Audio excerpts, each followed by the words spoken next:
George's Marvelous Medicine by Roald Dahl.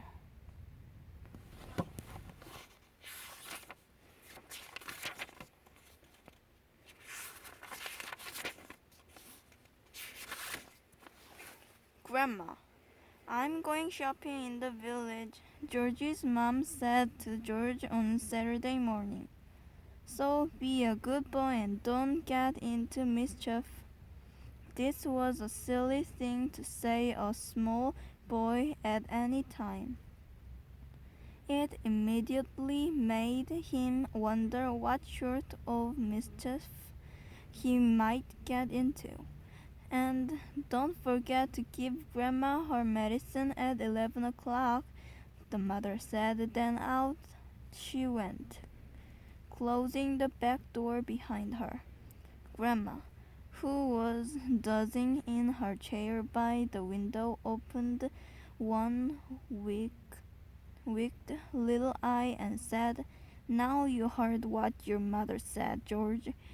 Don't forget my medicine." "No, Grandma," George said, "and just try to behave yourself for once while she's away."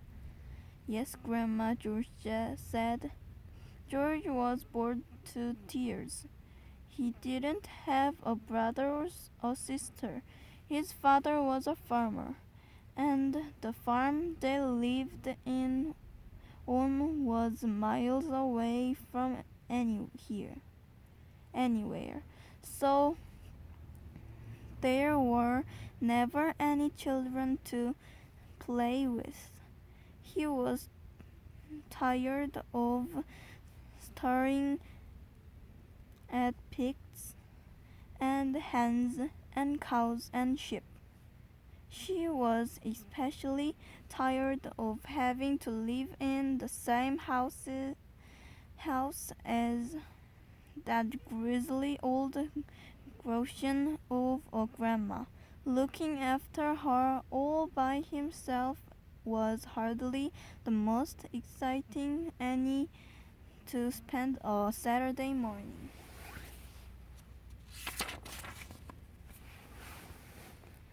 "You can make me a nice cup of tea for a start," Grandma said to George.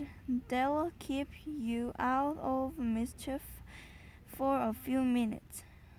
"Yes, Grandma," George said. George couldn't help disliking Grandma. She was a selfish, grumpy old woman. She had pale brown teeth and a small, poked up mouth like a dog's bottom. "How much sugar in your tea today, Grandma?" George asked her. "1 spoonful," she said, "and no milk."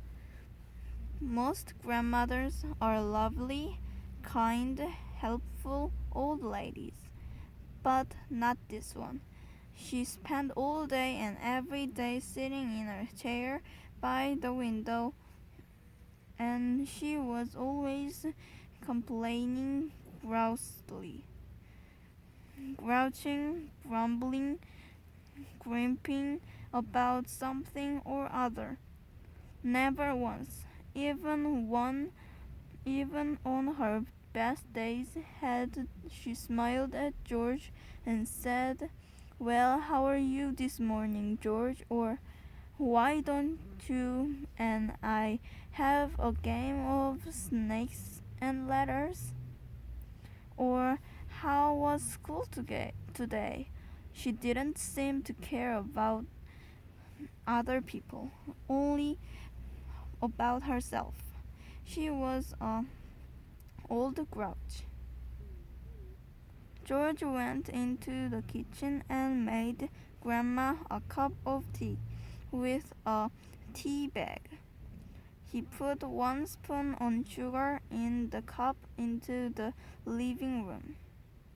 Grandma sipped the tea. "It's not sweet enough," she said. "Put more sugar in." George took the cup back to the kitchen and added another spoonful. full of sugar. He stirred it again and carried it carefully into Grandma. "Where is the sugar? Where is the saucer?" she said. "I won't have a cup without a saucer." George fetched her a saucer. "And what about a teaspoon, if you please?" "I've stirred it for you, Grandma. I stirred it well. I'll stir my own tea. Thank you very much," she said. "Fetch me a teaspoon." George fetched her a teaspoon. When George's mother or father was home, Grandma never ordered George about like this. It was only when she had him on her own that she began treating him badly. You know what's the matter with you?" the old woman said, staring at George over the rim of the teacup with those bright, wicked little eyes.